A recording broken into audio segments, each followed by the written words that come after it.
चलिए शुरू करते हैं। क्लास शुरू करने से पहले याद दिला दूं, अभी हम क्लास 12th का केमिस्ट्री के अंदर का सेकेंड चैप्टर पढ़ रहे हैं। चैप्टर का नाम है बेटा विलियन, और विलियन का आज जो लेक्चर है वो 2 होगा। आज हम सेकेंड लेक्चर देखेंगे। आज के क्लास में हम सेकेंड लेक्चर जो है वो हम देखने वाले हैं। एक क्लास ऑलरेडी हमारा हो चुका है, एक क्लास और ऑलरेडी हमारा हो चुका है। आज हम सेकेंड लेक्चर देखने वाले हैं।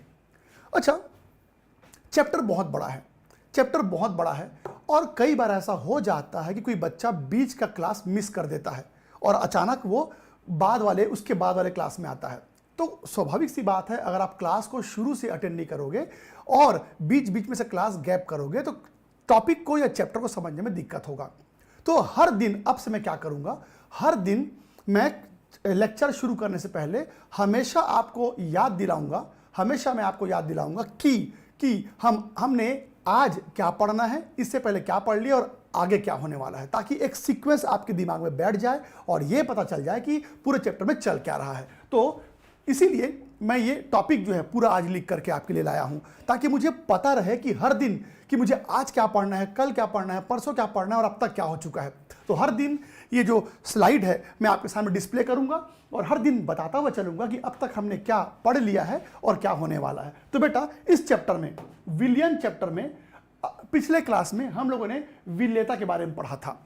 मतलब कि ये देखा था कि जल में किस तरह की चीजें विलय हो पाती हैं, घुल पाती हैं, उनकी विलेयता पे कौन कौन से जो कारक है वो उस पर असर डालते हैं। तो पिछले क्लास में हमने जो पदार्थ होते हैं, चाहे वो ठोस हो, चाहे वो तरल हो, चाहे वो गैस हो, उनका जल में या किसी विलायक में घुलने का जो क्षमता है उसके बारे में पिछले क्लास में पढ़ा था। और साथ ही साथ आपको याद होगा हम लोगों ने हेनरी का नियम भी थोड़ा सा पढ़ा था। हालांकि पिछले क्लास में हेनरी का जो नियम है उसके बारे में देखा था, पर उसके न्यूमेरिकल नहीं हुए थे, उसका जो न्यूमेरिकल है वो नहीं हुआ था। तो आज के क्लास में हम यहीं से चीज़ों को आगे बढ़ाएंगे। तो आज के क्लास में हम हेनरी के नियम को आगे बढ़ाएंगे और वाष्प दाब नाम का टॉपिक आज पढ़ेंगे। तो देखो पूरा चैप्टर आपके सामने मैंने लिख दिया हुआ है, एक एक करके इस चैप्टर को हम आगे बढ़ाएंगे बेटा। और हर दिन मैं ये स्लाइड आपके सामने रखूंगा याद दिलाने के लिए कि हमने अब तक क्या पढ़ लिया और क्या पढ़ने वाले हैं। तो चलिए अब हेनरी के नियम को आगे बढ़ाते हैं। पिछले क्लास में आपको हेनरी के नियम के बारे में थोड़ी बहुत बातें मैंने बताई थी। हेनरी नाम के साइंटिस्ट ने क्या बताया था बेटा कि किसी भी गैस को, पिछले क्लास में हम लोगों ने हेनरी के नियम में क्या पढ़ा था, हमने ये पढ़ा था कि किसी भी गैस को जल में या किसी द्रव में हम घोल सकते हैं। बस शर्त है कि गैस के ऊपर हमें प्रेशर लगाना पड़ता है, दाब लगाना पड़ता है। तो पिछले क्लास में हम लोगों ने ये पढ़ा था कि किसी भी लिक्विड में या द्रव में हम गैस को घोल सकते हैं, और कोई भी गैस द्रव में कितना घुलेगा वो आपके द्वारा लगाए गए दाब यानी कि प्रेशर पर निर्भर करेगा। इसी के बारे में हमने पिछले क्लास में डिस्कस किया था। एक एग्जांपल था कोल्ड ड्रिंक बॉटल का, फिर पर्वतारोही किस तरह की समस्याओं को फेस करते हैं, हेनरी के नियम कैसे किसी पर्वतारोही के ऊपर काम करता है, इसके बारे में पढ़ा था। फिर हम लोगों ने जो स्कूबा डाइवर्स होते हैं, जो गोताखोर होते हैं, इनके ऊपर हेनरी का नियम कैसे काम करता है, इसके बारे में हमने डिस्कस किया था। अब आज के क्लास में हेनरी के नियम को चलो और आगे बढ़ाते हैं। तो बेटा आज हम हेनरी के नियम का न्यूमेरिकल बनाएंगे।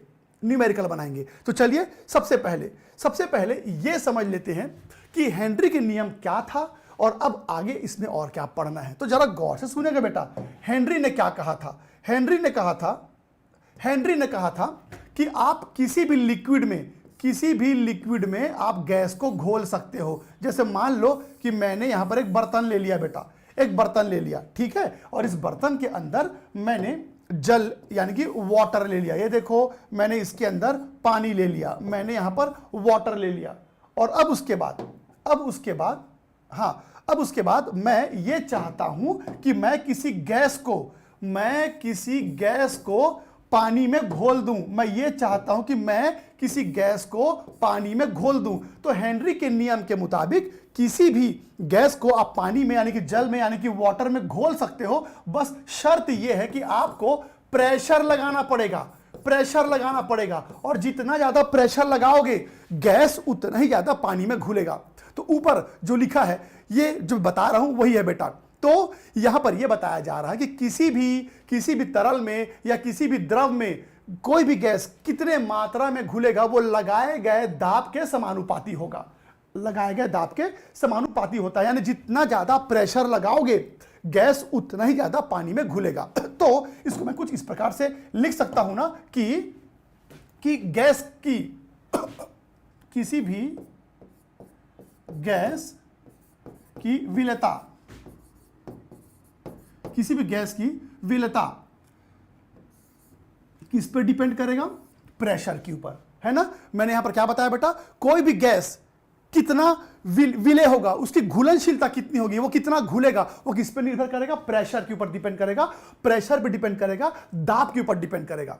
तो यहां पर जो ऊपर में स्टेटमेंट लिखा है उसी को मैंने यहां पर लिख दिया बेटा। मैंने क्या लिखा है कि भाई आप जितना ज्यादा दाब लगाओगे, जितना ज्यादा प्रेशर लगाओगे, गैस उतना ही ज्यादा पानी में घुलेगा। अच्छा, अब मैं आपको बता दूं कि ये जो विलेयता होता है यानी घुलनशीलता होता है, इसे हम मोल प्रभाज के टर्म में नापते हैं। ध्यान सुनेगा बेटा, मैंने कहा किसी भी गैस का जो विलेयता होता है, जो सॉल्युबिलिटी होता है, उसे हम मोल फ्रैक्शन यानी कि मोल प्रभाज के रूप में नापते हैं। तो अच्छा, आपको याद है बेटा मोल प्रभाज क्या होता है? आपने कक्षा 11वीं में मोलरता, मोललता, नॉर्मलता, मोल प्रभाज ये सब पढ़ा हुआ है। कक्षा 11वीं में आपने मोलरता, मोललता, मोल फ्रैक्शन और नॉर्मलता ये सब आपने पढ़ा है। फिर भी इस साल भी आपको उसके बारे में पढ़ना है। तो अभी मैं बता रहा था ना आप लोग को, ये देखिए, अभी मैं जब सिलेबस आपके साथ डिस्कस कर रहा था तो लास्ट में, इस चैप्टर के लास्ट में मैं आप लोग को सांद्रता के बारे में पढ़ाऊंगा, यानी कि मोलरता, मोललता, नॉर्मलता, मोल प्रभाज। हालांकि ये सब आप कक्षा 11वीं में भी पढ़ चुके हैं पहले चैप्टर में, तो इस चैप्टर में भी आपको देखना है। पर हो सकता है कई बच्चे ऐसे होंगे जो ये जो सांद्रता होता है इसके बारे में ना पढ़ पाए हों, तो बेटा मैं साथ साथ आपको बताते हुए भी चलूंगा, आप उसकी चिंता ना करें। तो चलिए, यहां पर बात यह चल रही है, मैंने कहा कि किसी भी गैस की जो विलेयता होती है, उसका जो सॉल्युबिलिटी होता है, उसको हम मोल प्रभाज के रूप में नापते हैं। तो एक बार मैं आपको याद दिला देता हूं बेटा, मोल प्रभाज क्या होता है। मोल प्रभाज क्या होता है एक बार मैं आपको याद दिलाता हूं। मैं आपको यह बताना चाहता हूं कि मोल प्रभाज आखिर होता क्या है। इसको बोलते हैं बेटा हम लोग मोल फ्रैक्शन, जिसको हम x से डिनोट करते हैं। मोल फ्रैक्शन को x से डिनोट किया जाता है। तो आखिर मोल प्रभाज क्या होता है, सुनना ध्यान से। मान लो कि मेरे पास एक बर्तन है, एक कंटेनर है, इसके अंदर मैंने दो तरह के पदार्थों को आपस में घोल दिया है। मान लो A और B, मैंने दो पदार्थों को आपस में घोल दिया। अब मेरे को किसी ने बोला कि चलो A का मोल प्रभाज निकालो। किसी ने बोला कि A का मोल प्रभाज निकालो। तो बेटा जब भी आप A का मोल प्रभाज निकालेंगे, यानी कि आप मोल प्रभाज को X से दर्शाते हैं और आप A का मोल प्रभाज निकाल रहे हैं, तो इसको ऐसे लिखेंगे XA, इसको ऐसे लिखेंगे XA। तो जब भी आप A और B में से A का मोल प्रभाज निकालेंगे तो उसको निकालने का तरीका होता है बेटा, उस A के मोल या मोलों की संख्या बटे A के मोल प्लस B के मोलों की संख्या। ये देखो इस प्रकार से, इसको ऐसे भी लिखते हैं बेटा, इसको ऐसे भी लिखते हैं। ये देखो Na प्लस NB, जहां पर N का मतलब होता है मोलों की संख्या, नंबर ऑफ मोल्स। तो कोई आपसे कहेगा कि चलो भाई आप इस विलयन में A का मोल प्रभाज निकालो। तो याद रखना, जिसका भी आपको मोल प्रभाज निकालने बोलेगा, ऊपर उसी का जो मोल है उसको लेंगे, उसके मोल की संख्या ऊपर लेंगे और नीचे कुल मोलों की संख्या ली जाएगी। नीचे में टोटल मोल आपको लेना पड़ेगा। तो याद रखना, अगर कोई बोलेगा बेटा कि B का मोल प्रभाज निकालो, तो क्या करेंगे, ऊपर B के मोल्स यानी कि मोलों की संख्या लोगे, बाकी नीचे फिर से A और B दोनों की मोलों की संख्या का योग लिया जाएगा। तो बस इतना याद रखना, किसी भी विलयन में जिस पदार्थ का मोल प्रभाज निकालने को बोलता है, उसके मोलों की संख्या ऊपर ली जाती है और नीचे कुल मोलों की संख्या ली जाती है। ये आपने क्लास 11th में यानी कक्षा 11वीं में पढ़ा है। एक बार बस मैंने आपको ये याद दिला दिया। तो चलिए फिर आगे बढ़ाऊं। तो अभी आपने ये देखा कि किसी भी गैस की जो विलेयता होती है वो दाब के ऊपर निर्भर करता है। और मैंने बताया कि हम विलेयता को मोल फ्रैक्शन के टर्म में नापेंगे। तो इसका मतलब है गैस की विलेयता, इसका मतलब होगा बेटा, इसका मतलब होगा मोल प्रभाज, यानी कि मोल फ्रैक्शन ऑफ गैस। तो गैस की विलेयता मतलब गैस का मोल प्रभाज, और किसके समानुपाती है? प्रेशर के। तो यहां पर आपने क्या समझा? जितना ज्यादा प्रेशर लगाओगे, जितना ज्यादा प्रेशर लगाओगे, गैस का मोल प्रभाज बढ़ता जाएगा। गैस का मोल प्रभाज बढ़ता जाएगा मतलब गैस की विलेयता बढ़ती जाएगी। अब यहां पर इस समानुपाती के चिन्ह को अगर मैं हटा दूं तो यहां पर मैं एक स्थिरांक दूंगा बेटा के। मैंने यहां पर एक कांस्टेंट साइन दे दिया के। अच्छा, उसको अगर मैं वहां से इस तरफ ले आऊं तो अब आपका ये जो इक्वेशन है वो ऐसे दिखाई देगा। और बेटा ये जो 1/k होता है ना, इस 1/k को हम kh भी लिखते हैं, जहां पर इस kh का मतलब होता है हेनरीज कांस्टेंट, यानी कि हेनरी स्थिरांक। kh का मतलब होता है हेनरी कांस्टेंट यानी कि हेनरी स्थिरांक। और अलग अलग गैसों के लिए हेनरी स्थिरांक का मान अलग अलग होता है। अलग अलग गैसों के लिए अलग अलग तापमान पे हेनरी स्थिरांक का जो मान है वो अलग अलग पाया जाएगा। तो बस इतना याद रखना है कि जब भी आपको कोई बोलता है गैस की विलेयता क्या है, तो तुम कहना गैस के मोल प्रभाज को ही हम इस चैप्टर में गैस के विलेयता मान के चलते हैं। और मैंने यहां पर कहा जितना ज्यादा आप प्रेशर लगाओगे गैस उतना ही ज्यादा घुलेगा, यानी गैस का मोल प्रभाज बढ़ेगा, यानी उसके मोल्स बढ़ेंगे। अच्छा जी, अब इसी इक्वेशन को मैं आगे बढ़ाता हूं बेटा। अब मुझे यह बताओ, मैंने अभी अभी आपको बताया था। अच्छा, एक बात मुझे बताओ, इस बर्तन में पहले सिर्फ आपने वाटर लिया था, जल लिया था। इस बर्तन में आपने पहले सिर्फ जल लिया था। इसका मतलब इस बर्तन के अंदर सिर्फ क्या रहे होंगे? सिर्फ वाटर के मोल्स, वाटर के मोल्स, वाटर के मोल्स, वाटर के मोल्स, वाटर के मोल्स। तो पहले आप देखते हो कि इस बर्तन के अंदर सिर्फ जल के मोल थे, क्योंकि सिर्फ शुद्ध जल लिया था आपने। लेकिन जैसे ही आपने दाब लगाया, प्रेशर लगाया, तो अब गैस के मोल भी अंदर पहुंच जाएंगे।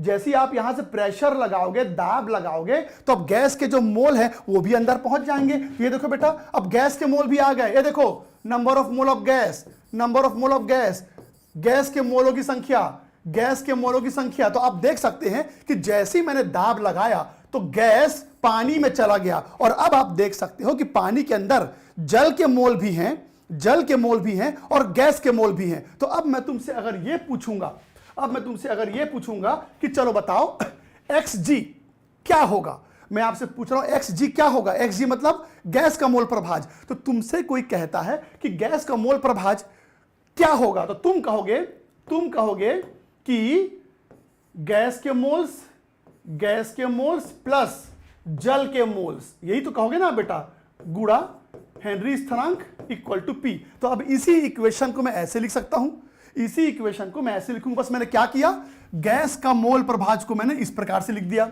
बस मैंने इसको ओपन कर दिया। मैंने बताया था ना अभी भी आपको बताया था कि किस प्रकार से हम किसी चीज का मोल प्रभाज निकालते हैं, आपको ऑलरेडी बता चुका हूं।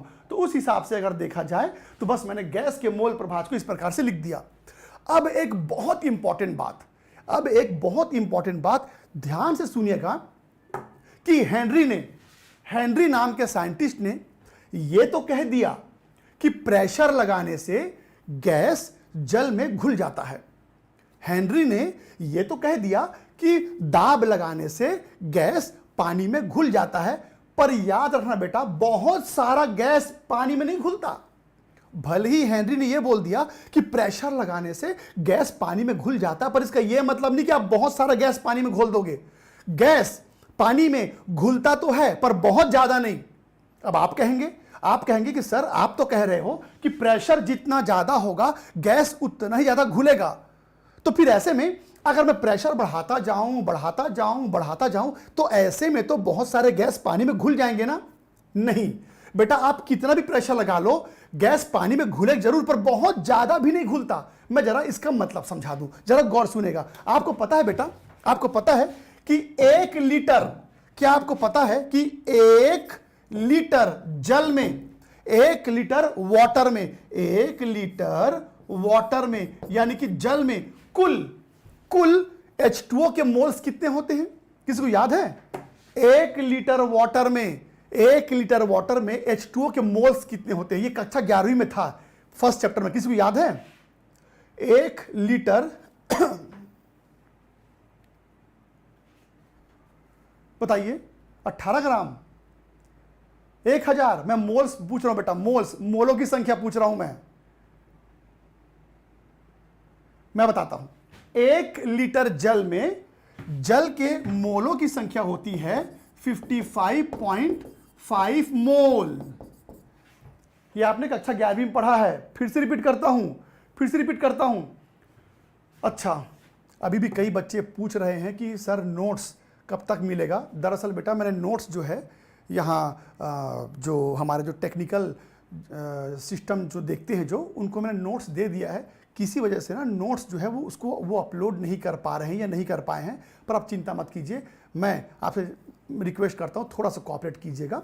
नोट्स नहीं चढ़ पाया, इसका मुझे भी बहुत खेद है। मुझे लगा था कि नोट्स चढ़ गया होगा, पर आज मैंने बात की तो मालूम चला किसी वजह से कुछ टेक्निकल प्रॉब्लम था, जिसके कारण नोट्स जो है वो अपलोड नहीं हो पाया है।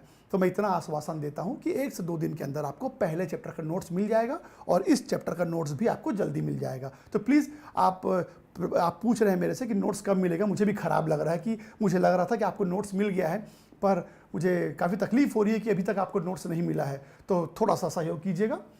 मैं आज फिर से टेक्निकल जो टीम है उससे बात करूंगा और मैं उनसे रिक्वेस्ट करूंगा कि 1 से 2 दिन में आपको नोट्स मिल जाए। ठीक है, ओके, आगे चलते हैं। तो मैंने आपसे क्या पूछा बेटा?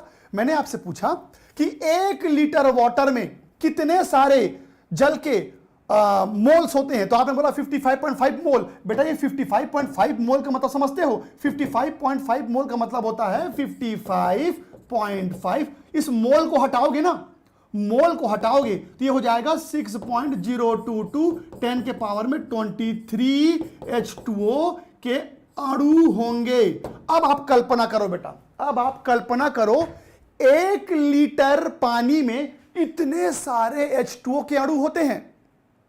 1 लीटर पानी में इतने सारे H2O के अणु होते हैं। ये बहुत बड़ा वैल्यू है। देखो 10 के घात में 23 लिखा है, 10 के पावर में 23 लिखा है। तो 1 लीटर वाटर में इतने सारे H2O के अणु होते हैं। और बेटा आप कितना भी प्रेशर लगा लो, आप कितना भी दाब लगा लो, गैस के जो अणुओं की संख्या होगी ना, वो इस संख्या का मुकाबला नहीं कर पाते।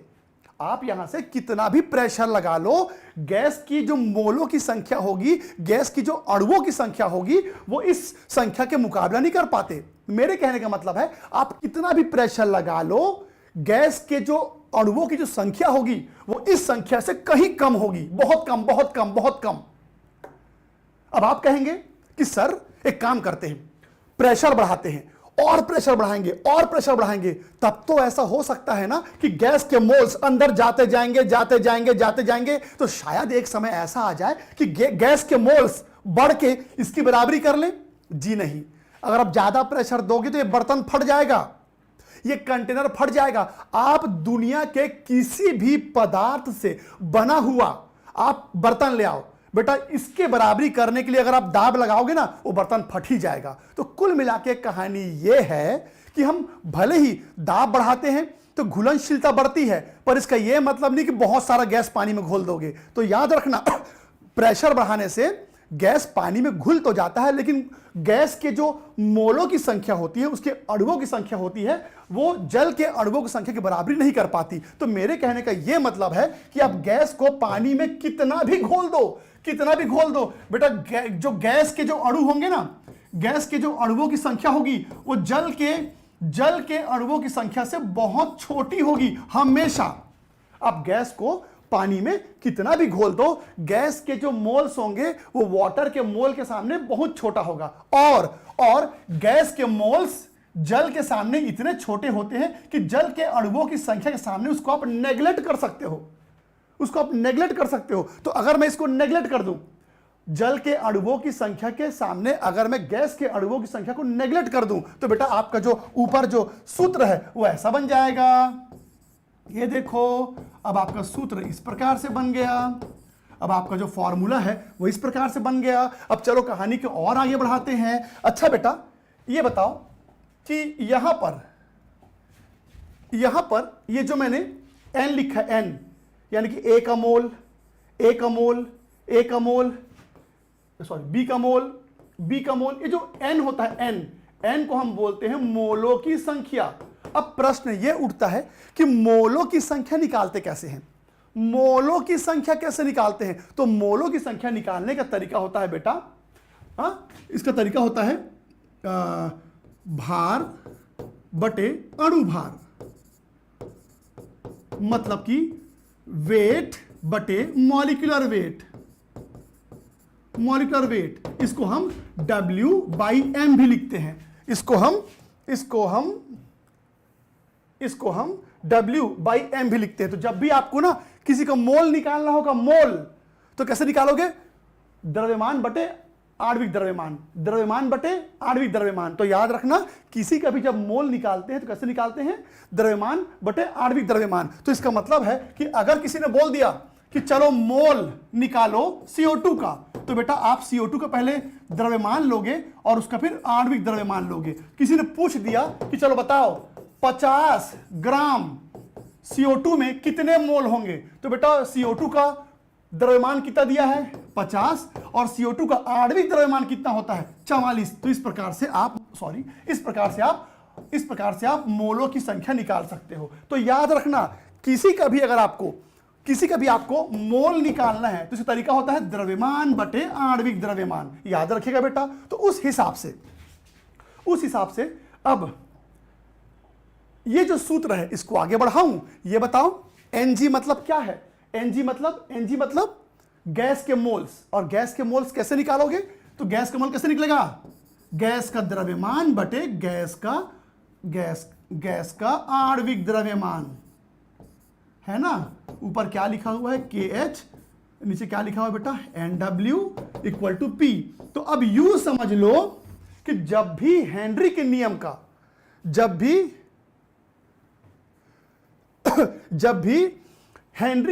के आधार पर कोई न्यूमेरिकल आएगा, तो बेटा एक ये सूत्र आपको प्रयोग करना है न्यूमेरिकल बनाने के लिए, और एक ये सूत्र आपको प्रयोग करना है न्यूमेरिकल बनाने के लिए। अब अगर आप ये सोच रहे हैं कि भाई इसमें से मैं कौन सा सूत्र उपयोग करूंगा न्यूमेरिकल बनाने के लिए, बहुत आसान है बेटा। अगर प्रश्न में मोल अगर मोलों की संख्या दी हुई होगी या पूछेगा तो यह सूत्र यूज करेंगे, और अगर द्रव्यमान दिया रहेगा या पूछेगा तो यह फॉर्मूला यूज करेंगे। तो कुल मिला के 3 फॉर्मूला आपके सामने है हेनरी के नियम का। और अब मैं आपको इसका न्यूमेरिकल करवाऊंगा। पहले काम कीजिए, इसका फटाफट एक स्क्रीनशॉट ले लो,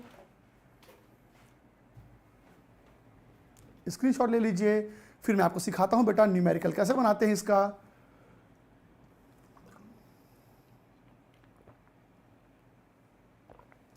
ओके, चलिए। तो अब देखो, कॉपी तो मेरे ख्याल से नहीं कर पाओगे, टाइम लगता है, तो आप स्क्रीनशॉट ही ले लिया करो, बाकी वीडियो तो रहता ही है, बाद में देख के उसको आप नोट कर सकते हैं बेटा। चलिए कहानी को आगे बढ़ाते हैं। तो अब हम इन सूत्रों के मदद से हेनरी के न्यूमेरिकल बनाएंगे। अब होता क्या है, जब भी हम न्यूमेरिकल बनाते हैं तो अगर आप सिर्फ फॉर्मूला याद कर लोगे या उस टॉपिक को पढ़ लोगे तो न्यूमेरिकल बन ही जाएगा, ऐसा जरूरी नहीं होता। असल में होता क्या है, ऐसे बहुत सारे बच्चे हैं जिनको न्यूमेरिकल नहीं बनता, तो उसका कारण यह है कि उनको लगता है कि बस मैंने सूत्र याद कर लिया, फॉर्मूला याद कर लिया और मैंने उस फॉर्मूला का थ्योरी पढ़ लिया, तो अब तो मुझे न्यूमेरिकल बनना चाहिए, पर न्यूमेरिकल बनता नहीं है। उसका कारण यह है बेटा कि जब भी हम कोई न्यूमेरिकल बनाते हैं ना, तो फॉर्मूला याद होने के साथ साथ, थ्योरी पता होने के साथ साथ, उस फॉर्मूला से संबंधित और भी कुछ चीजें आपको मालूम होनी चाहिए, तभी उसका न्यूमेरिकल बनता है। तो भले ही मैंने आपको 3 फॉर्मूला बता दिया, पर इसके जब न्यूमेरिकल बनाओगे ना, तो न्यूमेरिकल बनाते वक्त कुछ कुछ बातों को अपने दिमाग में रखना होगा। वो कौन सी बातें, चलिए मैं पहले उसको बता देता हूं, फिर न्यूमेरिकल बनाएंगे हम लोग, ठीक है। तो यहां सुना बेटा, आपके सामने 3 फॉर्मूला था हेनरी का, एक XG/KH = P, एक था बेटा ये वाला formula NG/NW NW KH equal to P, और एक था बेटा weight of gas, molecular weight of gas KH NW equal to P। तो कुल मिला के हेनरी के नियम के 3 सूत्र हैं। अब सबसे पहली बात, कुछ चीजों को आपको समझना है।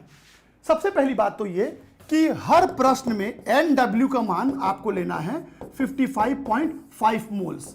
याद रखना, हमेशा हर प्रश्न में NW का मान कितना लेंगे? 55.5 मोल्स, क्योंकि 1 लीटर जल में यानी कि फॉर 1 लीटर वाटर, 1 लीटर जल में हमेशा 55.5 मोलों की संख्या होती है। इसको आप हमेशा याद रखना।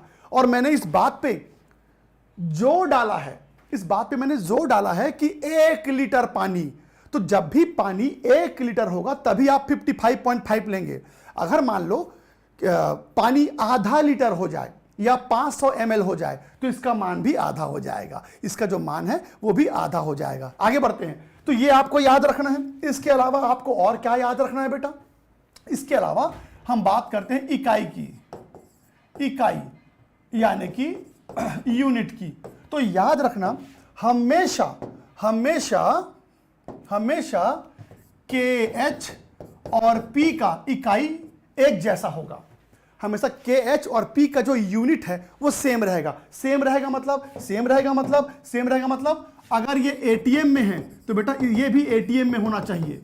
अगर ये mm में है तो फिर ये भी mm में होना चाहिए। अगर ये किलो बार में है तो फिर ये भी किलो बार में होना चाहिए। तो याद रखना, KH और P का इकाई हमेशा एक जैसा रहेगा। KH और P का जो यूनिट है वो हमेशा एक जैसा होना चाहिए। दूसरी बात, अगर मान लो एक तरफ mm लिखा है और एक तरफ KH जो है वो mm में नहीं है, ATM में है, तो उस कंडीशन में क्या करोगे? ध्यान सुनना, मैं कुछ कन्वर्जन आपको बताता हूं। तो बेटा होता यह है कि एक ATM 760 mm के बराबर होता है। ये मैंने क्यों बताया?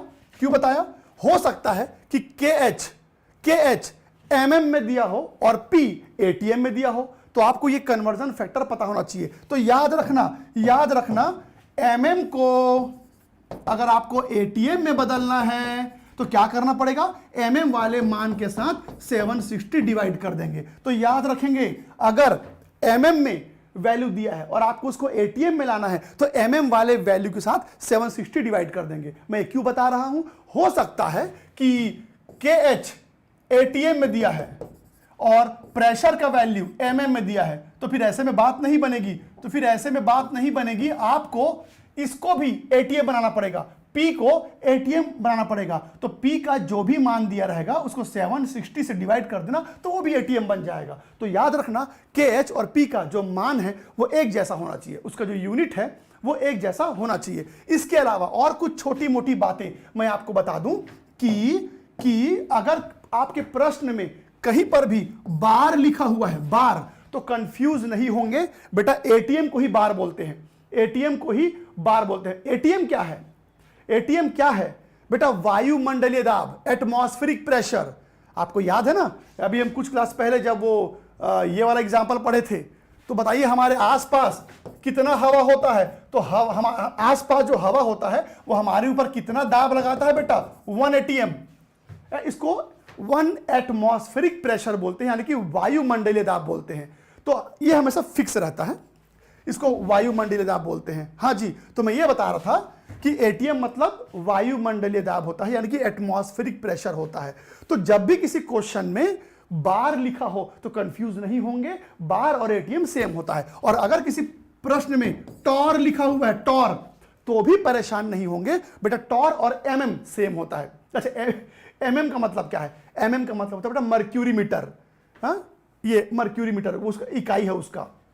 तो यहां सुनेंगे, अगर कहीं पर भी टॉर लिखा है तो उसको आप mm मान के चलेंगे। तो एक काम करो, इतना हिस्सा चलो पहले आप स्क्रीनशॉट ले लो, फिर फटाक से मैं आपको न्यूमेरिकल कैसे बनाते हैं वो बताऊंगा बेटा। कॉपी कीजिए या स्क्रीनशॉट लीजिए, फिर मैं आपको न्यूमेरिकल सिखाता हूं कैसे बनाते हैं न्यूमेरिकल।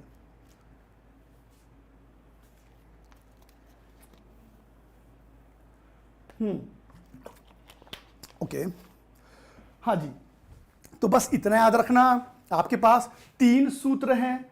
कब कौन सा सूत्र उपयोग करेंगे, कैसे डिसाइड करेंगे? तो अगर किसी प्रश्न में मोल प्रभाज दिया है या मोल प्रभाज पूछेगा तो यह सूत्र उपयोग करेंगे। अगर किसी प्रश्न में मोल पूछा है या मोल दिया है तो यह सूत्र उपयोग करेंगे। अगर किसी प्रश्न में द्रव्यमान दिया है या द्रव्यमान पूछा है तो यह सूत्र उपयोग करेंगे। चलो एक काम करते हैं, मैं आपको एक एग्जांपल बताता हूं। अच्छा, एग्जांपल बताने से पहले एक और चीज बता दूं। अगर किसी प्रश्न में बोलेगा कि मिलीमोल ज्ञात करो, हो सकता है किसी प्रश्न में पूछ दे मिलीमोल ज्ञात करो, तो पहले क्या करोगे बेटा? पहले आप मोल ज्ञात कर लेना, पहले आप मोल ज्ञात कर लेना, फिर उसको 1000 से गुणा कर देना, तो फिर वो मिलीमोल बन जाएगा। अगर किसी प्रश्न में यह लिखा हुआ आया कि मिलीमोल ज्ञात करो, तो फिर उसको पहले मोल ज्ञात करके 1000 से गुणा कर देना, तो उत्तर आपके सामने आ जाएगा। तो चलिए फिर कहानी को आगे बढ़ाते हैं। तो आपके सामने कुछ प्रश्न हैं जो मैं आपको करवाने वाला हूं बेटा, ये देखो। अब एक एक करके मैं इन प्रश्न को आपके सामने रखता हूं और समझाता हूं कि कैसे बनेगा प्रश्न। चलो पहले वाले प्रश्न को ध्यान से देखिए। इस प्रश्न में क्या बोल रहा है? इस प्रश्न में बोल रहा है कि हाइड्रोजन गैस को हमने पानी में घोल दिया और हेनरी स्थिरांक का मान इतना है, और कह रहा है कि ऐसा करने से हाइड्रोजन जो है वो पानी में घुल गया। अब क्वेश्चन ये पूछ रहा है कि हाइड्रोजन, गौर सुनेंगे, हाइड्रोजन को पानी में घोलने के लिए, हाइड्रोजन को पानी में घोलने के लिए जिस दाब की आवश्यकता पड़ी वो है 760 टॉर, 760 टॉर। तो अब क्वेश्चन ये कह रहा है कि बताइए, एक मिनट, क्या बोला बेटा? जल में विलेयता का गणना कीजिए, जल में विलेयता की गणना कीजिए, जल में विलेयता की गणना कीजिए। विलेयता यानी कि सॉलिबिलिटी पूछ रहा है, ध्यान सुनेंगे, सॉलिबिलिटी पूछ रहा है, विलेयता पूछ रहा था। अभी कुछ देर पहले मैंने बताया था बेटा कि विलेयता को हम लोग मोल प्रभाज के रूप में नापते हैं। तो आपको हाइड्रोजन का मोल प्रभाज पता करना है, हाइड्रोजन का मोल प्रभाज पता करना है। और अभी मैंने आपको बताया था सूत्र क्या है। तो अगर आपको यह सूत्र उपयोग करना हुआ, ये देखो, तो कैसे करेंगे आप? तो बस फिर क्या है बेटा, बहुत इजी क्वेश्चन है ये। आपको बस हाइड्रोजन का मोल प्रभाज यानी कि विलेयता पता करना है, बाकी प्रेशर का मान दिया हुआ है और हेनरी स्थिरांक का भी मान दिया हुआ है। तो प्रेशर का मान कितना दिया हुआ है? 760 टॉर, और हेनरी स्थिरांक का मान दिया है बेटा 5.35 गुणा 10 के पावर में 7 टॉर। बस इसे हल करेंगे तो आंसर आपके सामने होगा। तो इस तरह से आपको इस क्वेश्चन को बनाना है। चलिए इसका स्क्रीनशॉट ले लीजिए, फिर आगे बताता हूं बेटा मैं।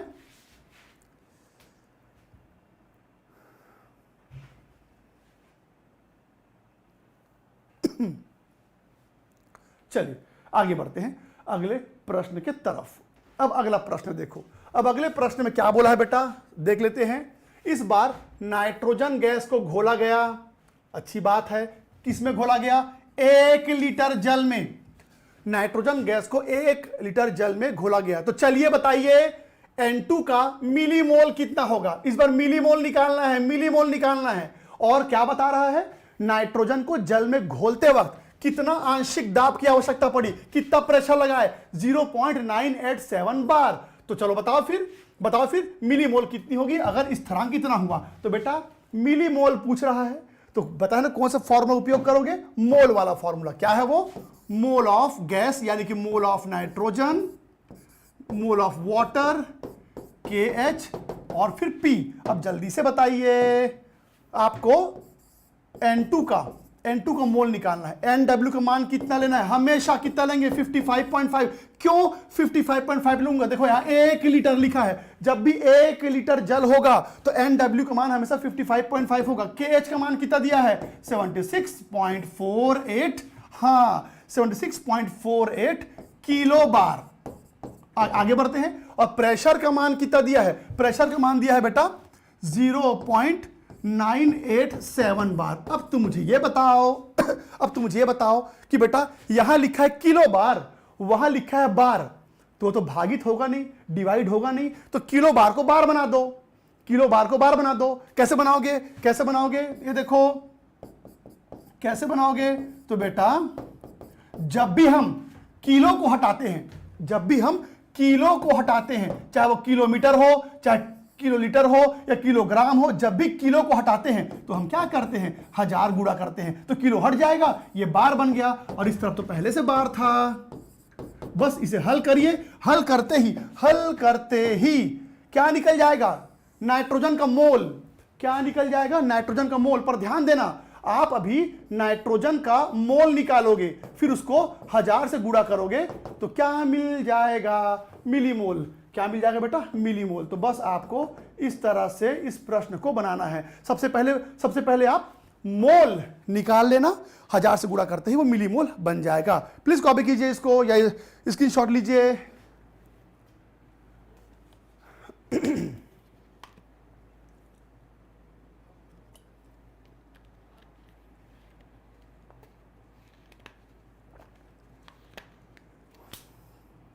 ओके, चलिए अगला प्रश्न, इसको एक बार ना आप ट्राई करो। है, एक बार आप ट्राई करो, मैं तो बताऊंगा ही, एक बार मैं चाहता हूं कि आप अपने तरफ से एक बार ट्राई करो, कोशिश करो बेटा।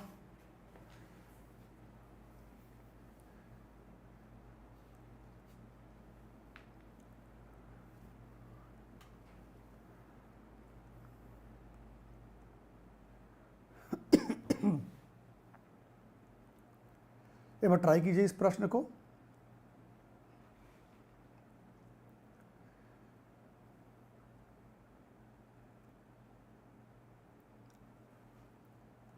प्रीति जी, आप जो आपसी बातचीत चल रही है उससे थोड़ा सा समय निकाल के इसको भी देख लो बेटा, है ना। प्रीति, आदर्श, अंकिता, ये भी एक बार ट्राई कर लो बेटा, बातें तो चलती रहेंगी। बनाइए प्लीज, एक बार ट्राई करो इस प्रश्न को।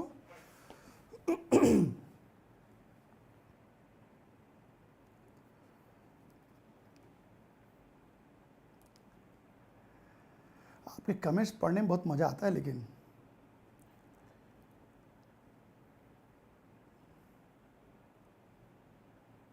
आप लोग एक काम किया करो क्लास चालू होने से पहले जिनको जिनको बात करना रहता है ना, क्लास चालू करने से पहले 10 मिनट पहले लॉगिन कर लिया करो और आपस में मन भर के बात कर लिया करो। भाई मन की शांति भी जरूरी है, मुझे पता है, तो अब मन भर के, मन के शांति के होते तक बात कर लिया करो। फिर जैसे ही क्लास शुरू होगा थोड़ा क्लास का भी मजा ले लिया करो, तो हमारा भी पढ़ाना सार्थक हो जाए। हाँ बताएंगे, ये इसका आंसर आया बेटा। ओके, तो बेटा इस प्रश्न में क्या पूछा है, क्या पूछा है, हीलियम का मोल प्रभास दिया है। देखो जरा, हीलियम का मोल प्रभास दिया है और पूछा है हीलियम के ऊपर लगने वाला दाब ज्ञात करो, और आपको हेनरी स्थिरांक दिया है। तो मोल प्रभास दिया है, दाब दिया है, सॉरी दाब पूछ रहा है और हेनरी स्थिरांक दिया है। बेटा एकदम डायरेक्ट क्वेश्चन है, ये तो एकदम डायरेक्ट क्वेश्चन है। आपको प्रश्न में मोल प्रभास दिया है, हेनरी स्थिरांक दिया है और प्रेशर पूछ रहा है। कोई ज्यादा दिमाग लगाने वाला चीज नहीं है। होपफुली आपने ये बना लिया होगा। तो फिर मैं आगे बढ़ता हूं। ये देखो, ये एक प्रश्न देखो, इस प्रश्न को देखते हैं। हाँ,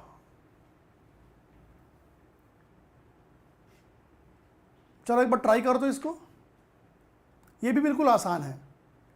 अच्छा ये प्रश्न है ना, ये प्रश्न आपके लिए होमवर्क है, इसका स्क्रीनशॉट ले लो, खुद से बना लेना। मैं एक दूसरा प्रश्न देता हूं, ये होमवर्क है, इसका स्क्रीनशॉट ले लो, ये आप जो है घर में बना लीजिएगा। ठीक है, मैं एक दूसरा प्रश्न देता हूं, ये सब एक ही टाइप का प्रश्न है, मैं एक दूसरा प्रश्न देता हूं। ठीक है, यहां देखना बेटा। चलो एक दूसरा प्रश्न मैं आप लोग के लिए आपके सामने रखता हूं। मेरा प्रश्न है, मैं लिख के नहीं दे रहा हूं, मैं डायग्रामेटिकली समझा रहा हूं।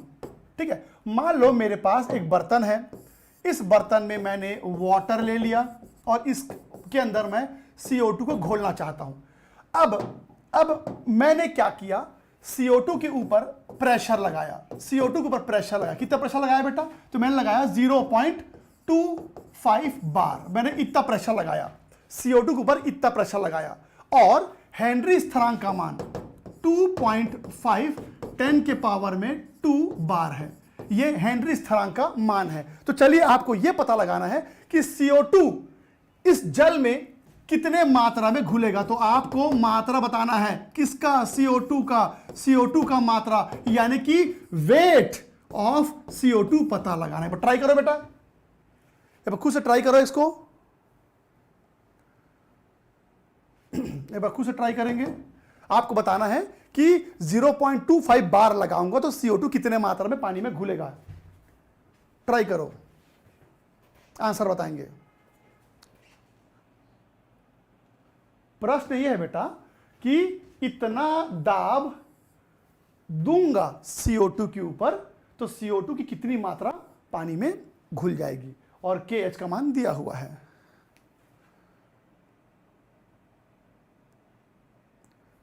ट्राई करो एक बार इसको।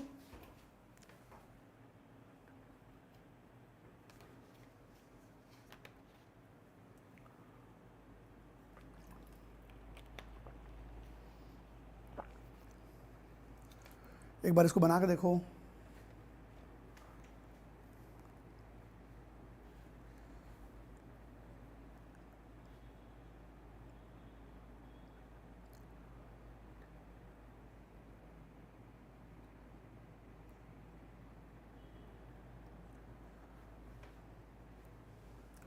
पहले तो ये बताओ कि आपने सूत्र यही लगाया है कि weight of CO2, molecular weight of CO2 KH NWP, यही सूत्र लगाया है।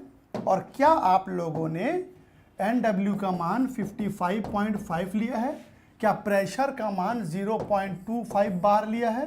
क्या हेनरी स्थिरांक का मान 2.5 गुणित 10⁻² लिया है? और इसका मान 44 ग्राम लिया है। और आपको निकालना है ये वेट ऑफ CO2। कंफर्म करो, क्या ऐसे ही किया हो बेटा आप लोग भी? ये आपको ज्ञात करना है। एक बार कंफर्म करो, ऐसे किया हो क्या?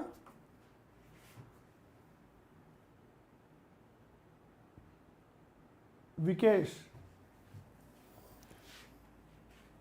आदित्य, आदित्य क्या रिपीट करूं बेटा? इसका आंसर आना चाहिए 24.42, ऐसे कुछ आंसर आ रहा है क्या आप लोग का? कंफर्म करो तो।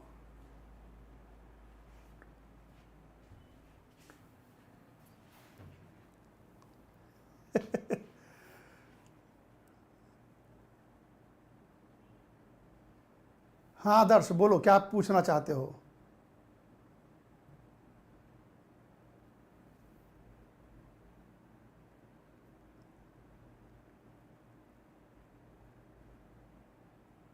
हाँ 24.42 इसका आंसर होगा।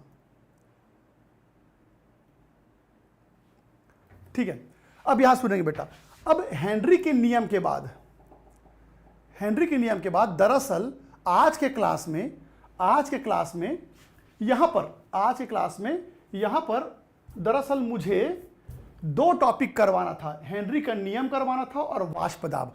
पर दिक्कत यह है कि अभी समय थोड़ा कम है और ये टॉपिक थोड़ा बड़ा है बेटा। फिर आधा टॉपिक आज पढ़ाऊंगा, आधा टॉपिक अगले क्लास में, तो मजा नहीं आएगा। तो एक काम करते हैं, आज के क्लास में बल्कि इतना ही करते हैं। मैंने हेनरी का नियम अब आपको पूरा कंप्लीट करवा दिया है। अब कुछ छोटी मोटी चीजें रहेंगी, आगे देखेंगे। तो बेटा वाष्प दाब ये जो टॉपिक है, इसको अगले क्लास में करेंगे तो ज्यादा मजा आएगा, क्योंकि जो वाष्प दाब है ये थोड़ा बड़ा टॉपिक है और अभी ये हो नहीं पाएगा। अच्छा, तो ये तो अपन अगले क्लास में करेंगे। एक बात आप लोगों से और मैं करना चाहता हूं बेटा, इस शनिवार सैटरडे को 3 बजे से लेके 6 बजे तक 3 घंटे की क्लास आपकी होगी। किस चीज की क्लास होगी? क्लास होगी बेसिक्स ऑफ फिजिकल केमिस्ट्री। यानी कि फिजिकल केमिस्ट्री पढ़ने के लिए कौन कौन सा बेसिक नॉलेज मुझे पहले से पता होना चाहिए। तो कई बच्चे क्लास 11th में कई कारणों से उनका जो बेसिक है वो उतना अच्छा नहीं हो पाया है, और अभी हम फिजिकल केमिस्ट्री पढ़ रहे हैं। तो बेटा आपको शुरू के जो 4 चैप्टर हैं वो फिजिकल केमिस्ट्री है। तो ये शनिवार को 3 से 6 3 घंटे की मैं क्लास लूंगा, जिसमें पूरा क्लास 11th का जितना बेसिक कॉन्सेप्ट है जो क्लास 12th में यूज होता है फिजिकल केमिस्ट्री में, वो मैं आपको समझाऊंगा। फिर जब इनऑर्गेनिक पढ़ेंगे तो उससे पहले भी मैं आपको बेसिक क्लास लगाऊंगा, जब ऑर्गेनिक पढ़ेंगे उससे पहले भी मैं आपको बेसिक क्लास लगा के दूंगा। तो ध्यान देंगे, ये आप मिस मत करना। शनिवार को हम वे टॉपिक पढ़ेंगे जो 11वीं का है, कक्षा 11वीं का है, पर वो 12वीं में यूज होगा। हो सकता है बहुत सारे ऐसे बच्चे हैं जिनका क्लास 11th अच्छा है, तो ये जो क्लास है ये खास तौर पर उन बच्चों के लिए है जिनका क्लास 11th का कॉन्सेप्ट बहुत अच्छा नहीं बन पाया है और उनको डर लगा हुआ कि क्लास 12th में हम बेहतर परफॉर्म कर पाएंगे कि नहीं कर पाएंगे। तो उन्हीं के लिए ये क्लास रहेगा बेटा। तो चलिए फिर आज के क्लास में इतना ही करते हैं। अगले क्लास में मैं वाष्पदाब आपको समझाऊंगा और कहानी को आगे बढ़ाऊंगा। चलिए फिर आज क्लास भी इतना ही करते हैं, तब तक पढ़ते रहिए।